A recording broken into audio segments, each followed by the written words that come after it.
The shame and anger cycle breaks men, and it breaks our relationships here in the States. And I'm no different.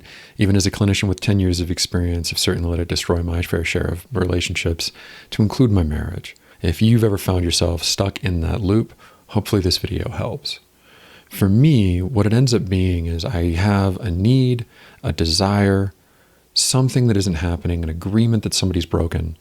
And rather than being able to talk to them about it, maybe I've tried and it's gone poorly, or maybe I'm just scared to because I don't think I should have it. There's something in me that says this shouldn't be something I want.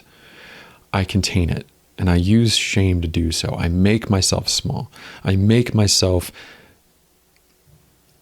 think I need to be stronger, that if it was just that I could be better, if I could just hold this, I wouldn't need it, and I wouldn't have to put this on the people around me.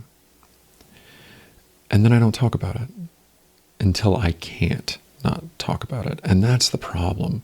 When we use shame to just contain, when we just use it internally and we don't do what we're supposed to do with it, which is share it with people that share our values, the people that we want to be connected to, so we can process it and become better men and better partners, and we can help the people around us be better.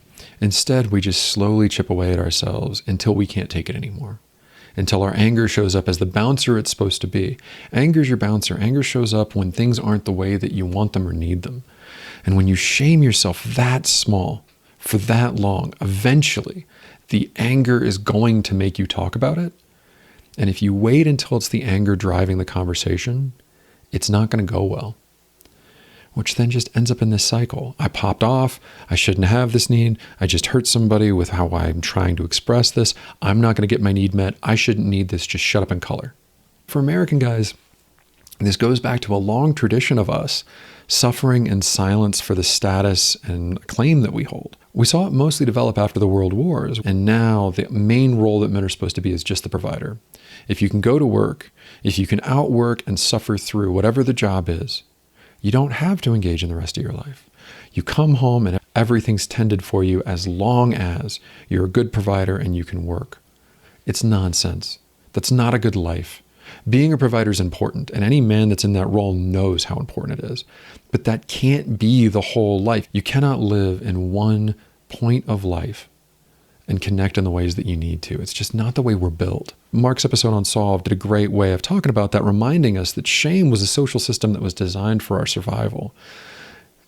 It's meant to have us live within the group, live within our values, and be the men that we want to be, instead of how we use it as American men, which is to make ourselves fit into these little holes that we can't survive in.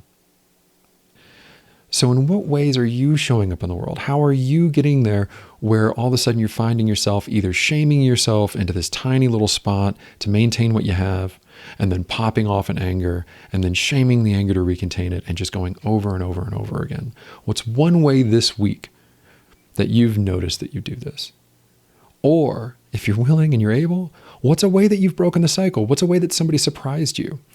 I see it every day in my clinical practice. You will be amazed at how many people in your life, if you break this cycle, will come with you. And the ones that don't, how quickly you will find people that help you be the man you want to be, instead of the people that just want you to be this small little person. Please share it. I want to normalize these stories for guys. I want to help us come together and be better as men in America, so that we can connect and live full lives and be of service and be good providers and loving partners to the people in our lives. And I want this broader conversation to impact more guys. I see it every day in clinical practice, but guys like Mark Manson and the Unsolved podcast are doing a really good job of bringing these ideas forward, and I want to help that. So here's Mark's episode on it. If you want that deep dive, I highly recommend it. It's amazing. He does really great work. Him and Drew have wonderful conversations that are very informed, and I like to listen to them because they help inform the work I do. And here's another video of mine to help you live better in the world. I hope you find them useful. Please share your story where you can, and we'll help guys be better. I'll see you soon.